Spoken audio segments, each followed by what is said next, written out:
Hello, everyone, and welcome back to another episode of the Weekly Poker Showdown, brought to you by Party Poker. I am your host, Jamie Staples. This week, we have Adam Pliska on the show, the president and CEO of the World Poker Tour. Fascinating to talk with him about the business of the World Poker Tour, the upcoming World Poker Tour World Online Championships going on this summer on Party Poker. So it's a really interesting conversation. I love to pick his brain and just talk shop. So that's coming up a little bit later in the show. But before that, let's talk about some of the online poker news this week. So we must kick off with the WPT World Online Championships going on this summer. 100 million guarantee, 12 championship events, buy-in from $33 all the way up to $102,000. This is going on July 17th until September 8th. So an incredible series, and you'll hear all about like why I think it's going to be so special in the podcast with Adam, the conversation with Adam. But the winners of the 5 championship events will receive Champions Cup trophies, will join the exclusive WPT Champions Club. They'll also win a $15,000 ticket to the WPT Tournament of Champions. So like a full-on win for that, which is pretty cool. The main tournament is a 10 million guaranteed buy-in of 10,300. So massive tournaments. Can't wait to play it. I'm going to have to get on my satellite grind. By the way, chances to qualify are going to start from $4, 22, 109 buy-in events, all the way up to the main. So should be pretty amazing. Cannot wait to get started and play this series. Another series going on right now is Party Poker's hosting the inaugural Poker Masters Online Pot Limit Omaha series. The series is taking place from June 21st to June 29th. All tournaments are going to last 2 days, so they're well-structured pot limit Omaha events, which I think is awesome. In tournaments, we don't often get well-structured pot limit Omaha events, so I think it's amazing. Buy-ins are going to range from $530 up to $51,000. That $530 buy-in threshold, I might be able to get in that one. I might be able to give that one a go. I think I might have to. That sounds fun to me. Best performer in the overall series will be awarded with a purple jacket and a $50,000 bonus. The main event of this series is going to be taking place the last 2 days with 1.5 million guaranteed in that tournament. There's also going to be a further 500,000 paid out in the mini main event. So very exciting there. Some additional series news. Unibet's Poker European Bounty Cup allows players to represent their country. This is a brand new series on Unibet running from June 12th to July 12th. For every bounty players win, they add to their national total. That's a really cool idea. I like that. Top 3 will then qualify for the free rolls for players from their respective country. The winners play for over 2,000 prize pools, and runners up play for €1,500 prize pool. Third place pays for €500 prize pool. So I really like the idea. Countries competing against each other. Good shout there, Unibet. I like the plan. Best of luck with the series. Let's get to the Roll of Honor now, where we shout out some of the most amazing scores from the week. And this week, we have a podcast guest. Is there a correlation? Is it related in any way? I don't know. You'd have to ask Mr. Ike Haxton himself to find out the answer to that. There might be something. I'm just saying. Come on the podcast. You might run good. The other podcasts say that. Why can't ours be a run good thing? High Roller Club main event, Isaac Haxton won the 1 million guaranteed main event for $437,000. So that's a pretty big chunk. Congratulations to Ike Haxton. And over on GG Poker, Lester Edock took $285,000 for first place in the High Roller Millions 2 million guaranteed event. So that's it for the online poker news this week. And it's pretty much only online poker news this week. So let's get into the podcast with Adam Pliska. Amazing conversation here, just picking his brain about what is the WPT, what does it represent, why the WPT World Online Championships, how did it come about, like just all these really interesting questions from a guy that's at the top of a very important poker brand in our game. So, so exciting to speak with him. Without further ado, enjoy the conversation with Adam Pliska. Joining me on the podcast today, I have President and CEO of the World Poker Tour, Adam Pliska. Adam, thanks so much for joining me. Hi, Jamie. How you doing? I'm doing great, my friend. All things considered, I mean, it's a crazy time in the world, but talking about poker today, so that's always a great thing. It is. I wanted to get started with your background. What brought you to the World Poker Tour, and how did you find yourself in the place of running the thing? So it was not the traditional method of coming into poker, but I suspect everybody has a story in poker about what drew them to it. In my case, I was a lawyer and also had been produced a number of television shows in the past. I had been hired by the Senate Judiciary Committee in the U.S. to work on judicial nominations, actually. And I got a call from somebody who I'd met on a television production. We had a mutual mentor on a show that we had done, and said, I started this show, and there's no distribution at all. But I got this guy, Lyle Berman, and he's put some money behind it, and we're making shows, and we really think we're going to get distribution. And it sounded a little far-fetched, but a few months later, he called back again and said, could you come in and help us with the legal matters, and maybe 3 weeks or so. So I said, sure. So for 3 weeks, I came in while I was preparing. I was going to go to the Senate, and then 3 weeks turned into 3 months, and I didn't go to the Senate, and that turned into a long time. And Lyle Berman wanted to bring the company public. We did that, and nearly 2 decades later, we're still here. There it is. That's quite a journey. When you said lawyer, I didn't expect the dots to connect like that, but there you go. Yeah. So now, obviously, a very different day and age from back then when the show was starting. How has the WPT and the industry as a whole changed since you've been with the company? Yeah. Well, it's funny because if you go back those 20 years ago, we were all pioneers. Everybody was a pioneer. Nobody knew what was actually happening. Yeah. The funny thing, for the next 10 years, everybody claimed they were geniuses because, of course, this turned out to be one of the biggest business stories in all of business in the 50 years preceding. But in truth, it was just an exciting time. You really felt that spirit of entrepreneurialism.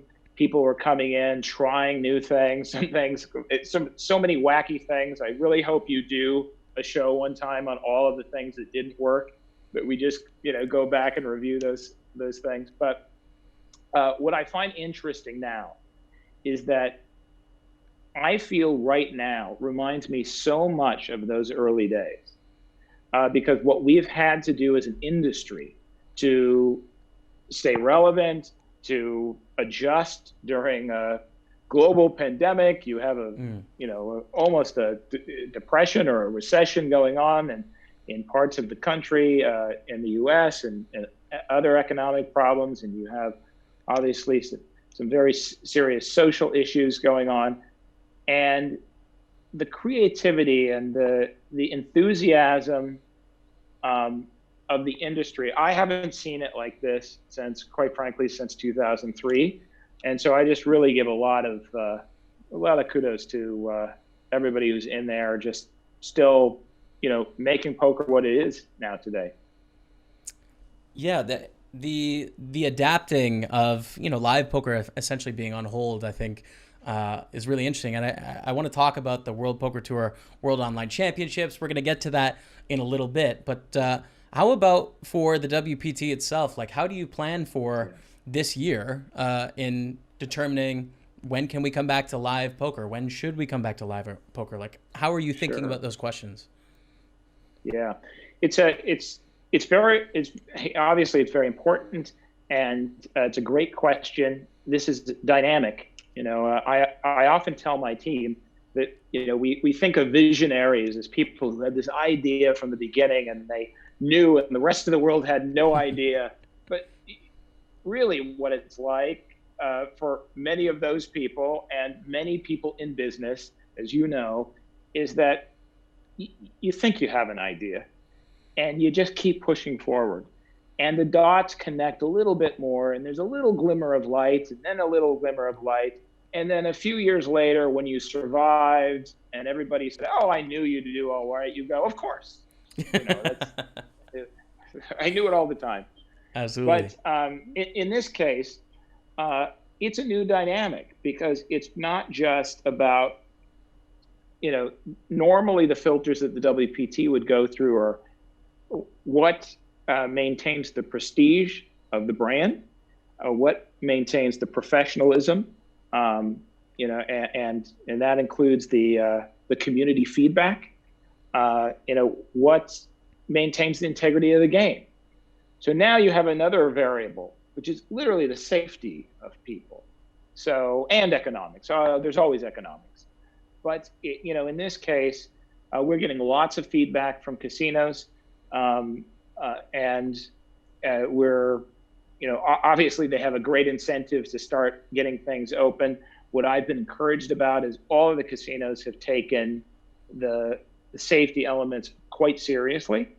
And yes, there will be changes. It'll be different at the beginning, but we are starting to see, as I referenced, those little glimmers of light of where we start to see, oh, okay, this is how it's starting.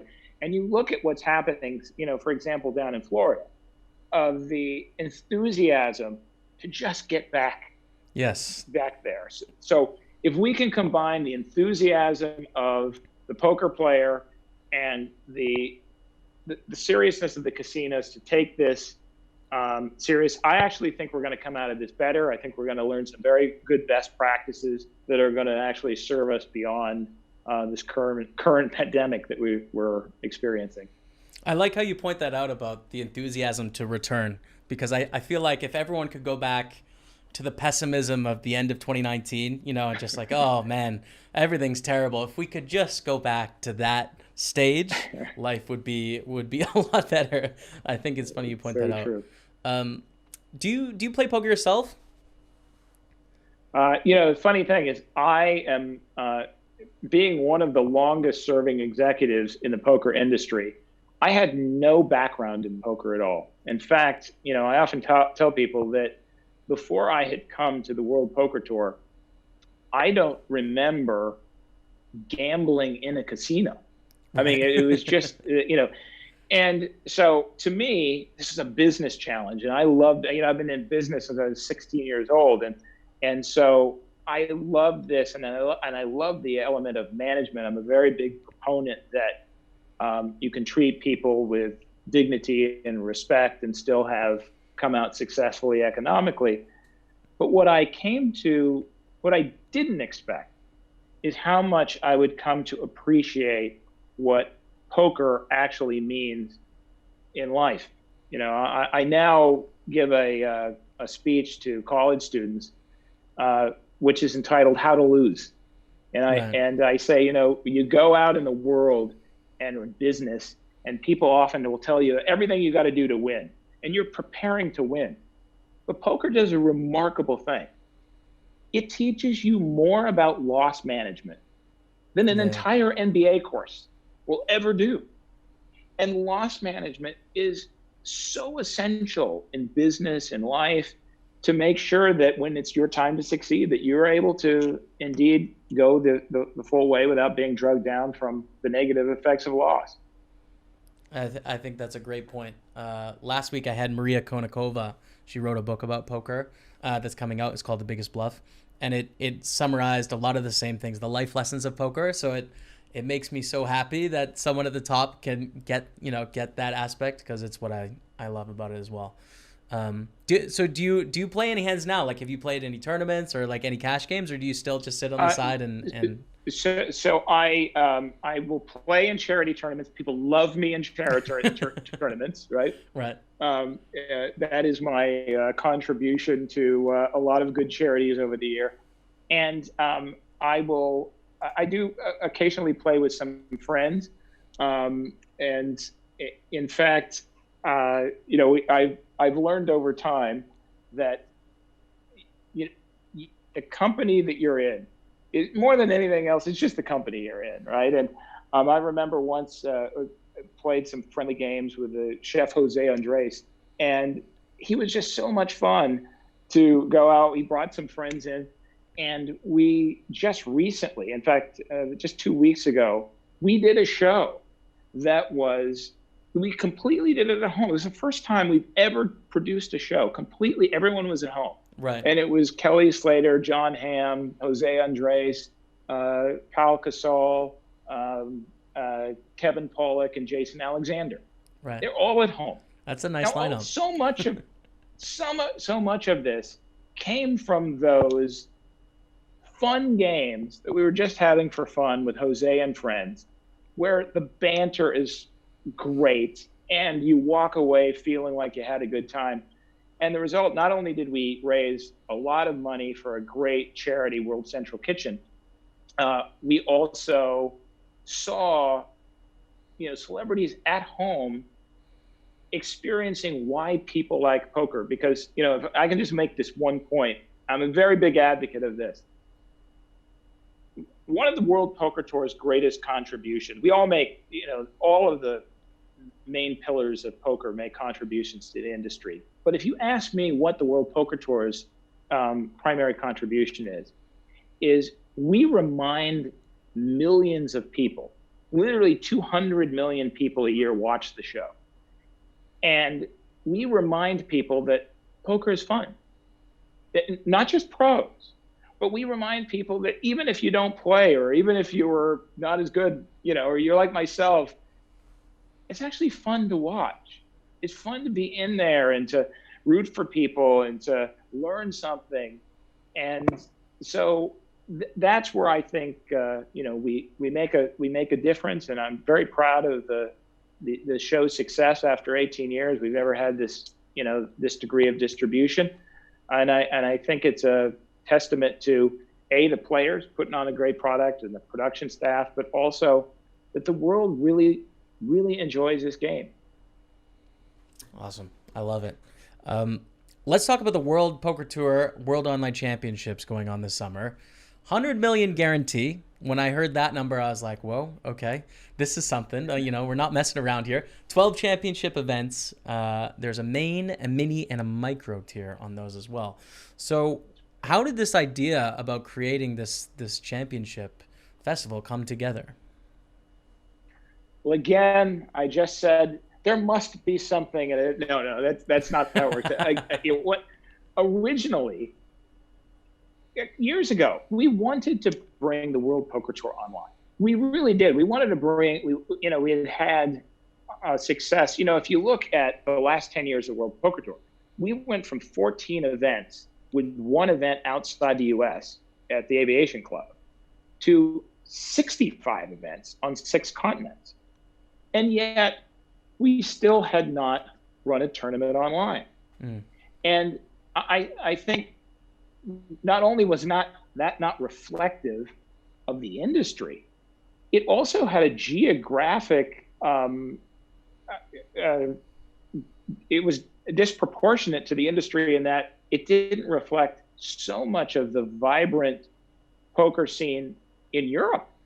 Right. I mean, we see this all the time, whether it's awards or recognitions or whatever. Europe still has so much going on, right? And so often, because the media, we have so many media elements out here in the U.S., we sometimes miss that.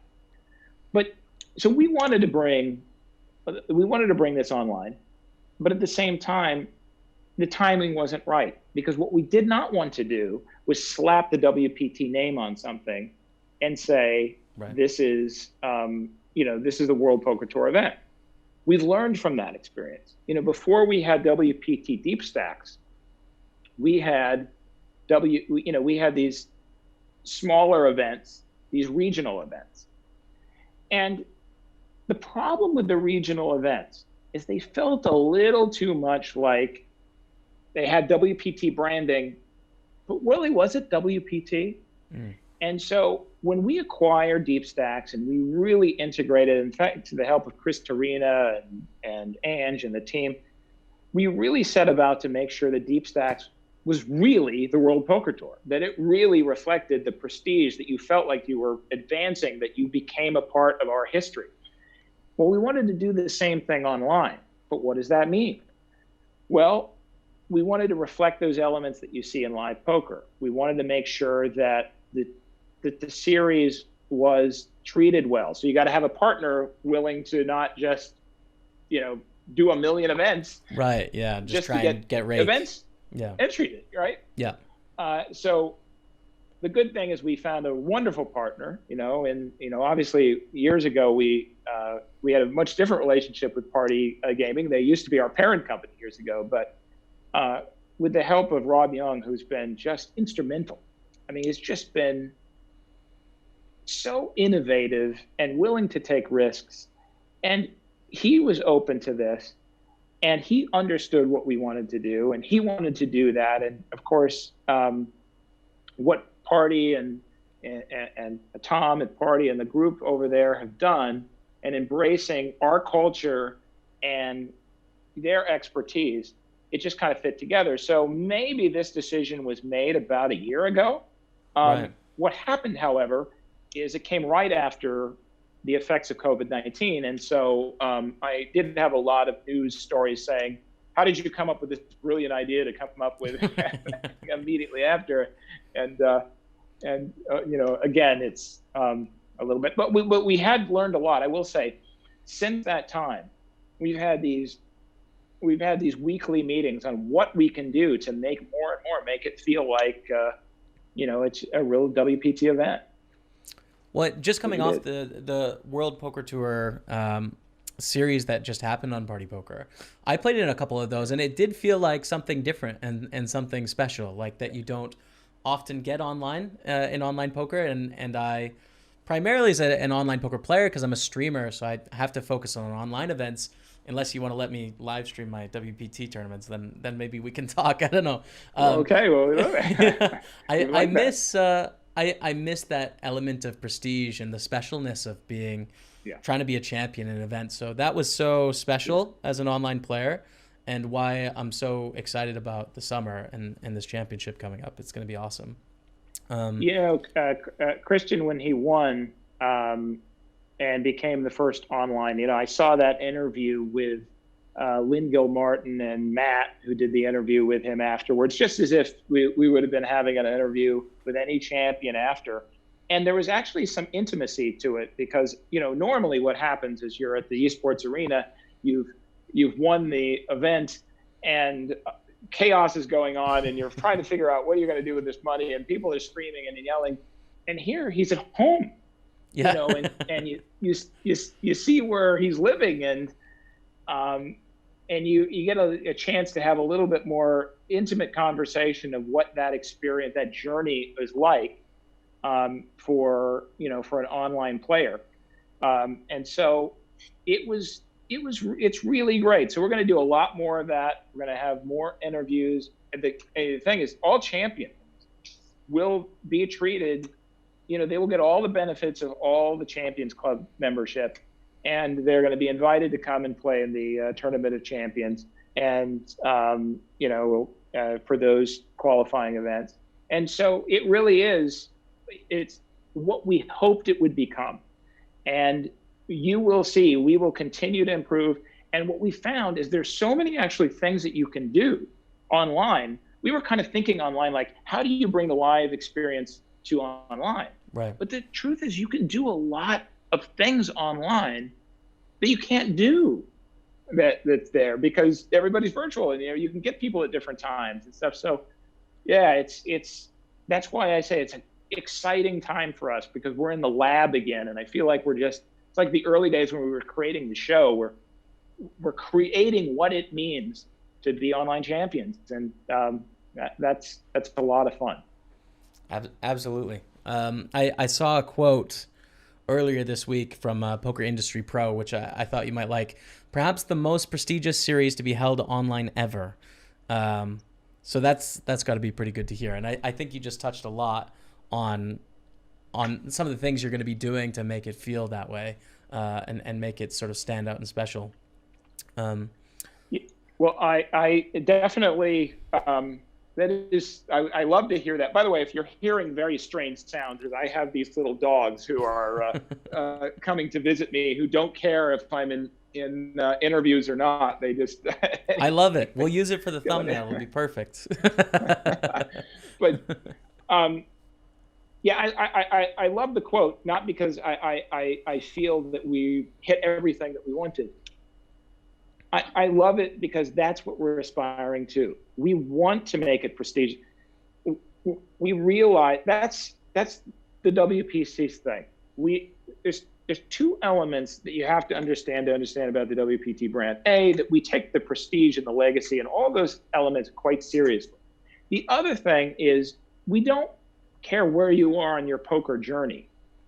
We're Right. going to treat you with respect, and we are going to create an environment that still brings that degree of legacy and prestige that's reflective of wherever you are. I don't care, you play for $30, or you play for $10,000. You still, you deserve that. And if, and some of those, some of the micro stakes, those are some of the most interesting things to watch, right? They're the greatest stories. We're about stories. So yeah, it's a very positive thing for us.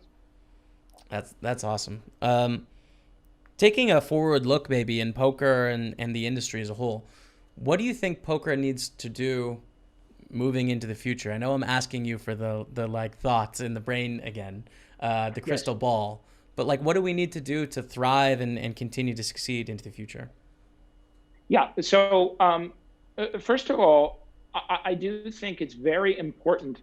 We have a situation where we have millions of people who actually love playing poker. Not just the professionals. The professionals love to play it. This is their primary bread and butter. But we have millions of people who've played. They maybe haven't played, on a professional level, but they've played and they really enjoy it. We need to remind people always that they like to play poker. And so one of the components, and I'm a very big advocate of this, there's a lot of cynicism in the industry. This group is terrible, and this group is great, and they're wonderful, and we're awful, and this.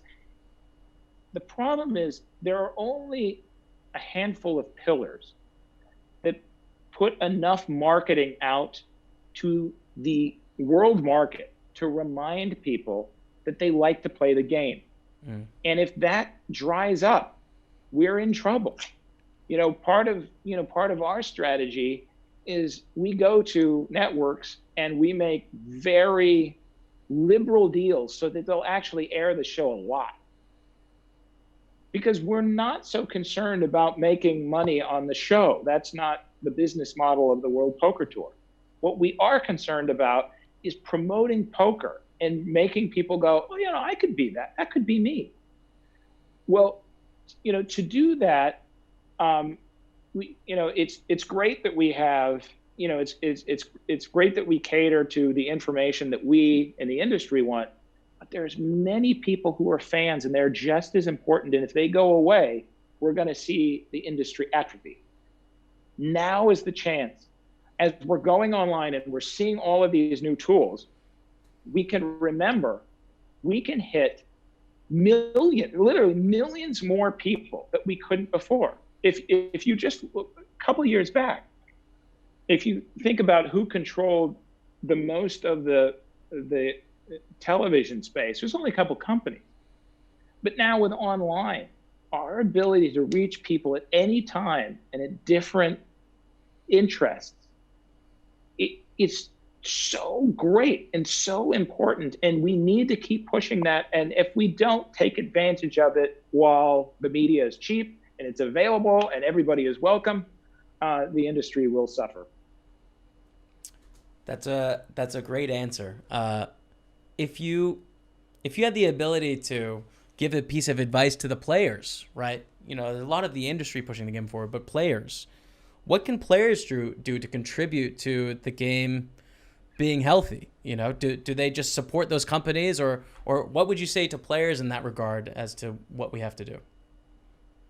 Yeah, well, the first thing that the players can do, a lot of them do, and goodness, we've been the beneficiary of it, which is I am, having been around entertainment for 25 years and being around some element of a sports industry, I can tell you not everybody is so open to talk and work with media and talk about what it means to be a poker player, or to be in any, whether in entertainment or sports or whatever it is.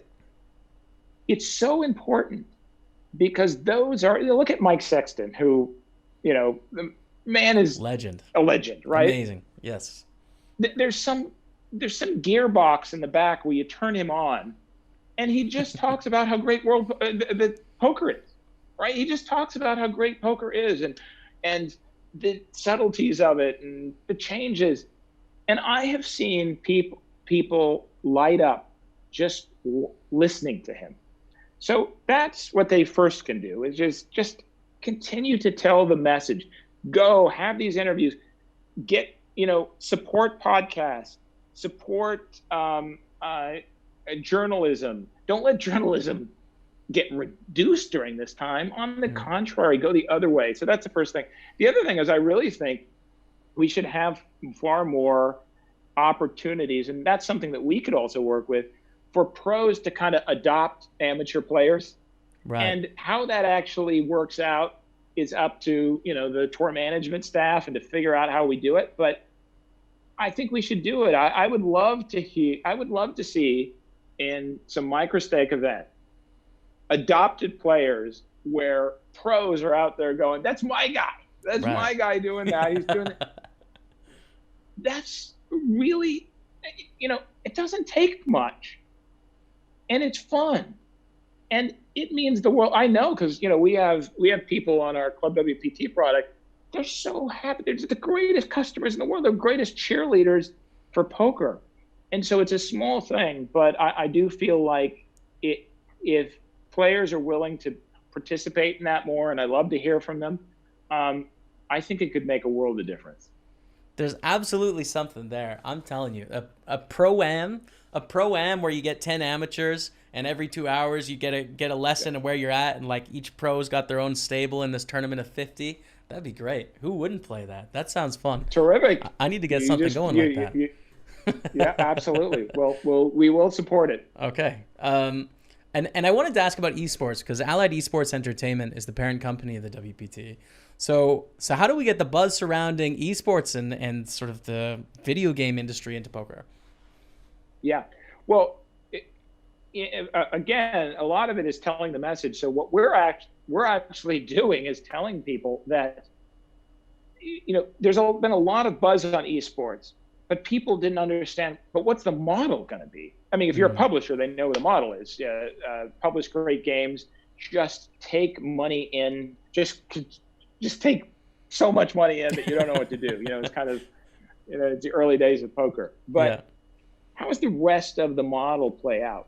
And so for Allied Esports, we really showed people that the esports model is greatly built on the poker model, the successful poker model. In our case, we have a 3-pillar model. We do physical events, and now online events. We do in-person events. We, from those events, make content. So maybe in the course of a year, 50,000 people may play at a WPT event. From that, you make content, and that content reaches millions of people, right? And from those millions of people, you can advertise products that you can support online, where you can monetize. And that really is at the end of the day, that's the elevator pitch of the World Poker Tour, but much of the poker industry. So we have shown that is a way that the esports industry can grow. So the esports is relying heavily on the poker model.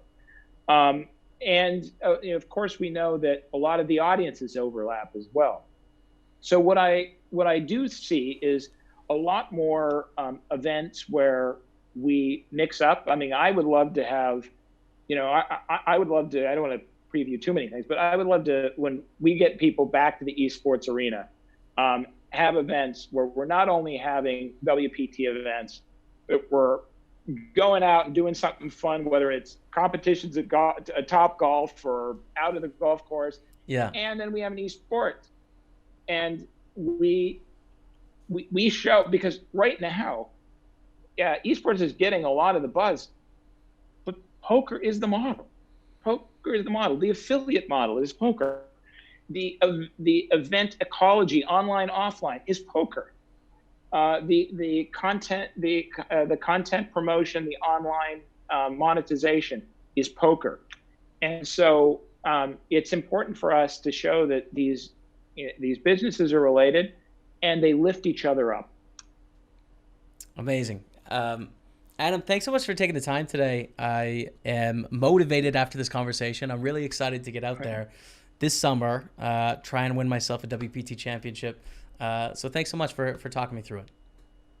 All right. Well, we look forward to your winning your championship seat and having you then join the Champions Club. But in the meantime, thank you. I mean, those people who tell the stories of poker have been so instrumental to the World Poker Tour, and so we're very grateful to the players and all of you have helped tell the story. So thanks very much. Thank you.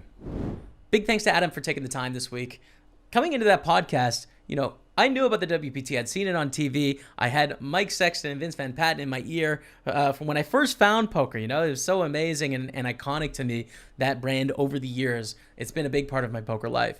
But in the modern day, being primarily an online player, I've fallen behind in terms of what the WPT is because I stream. I stream and I play online. That's what I do.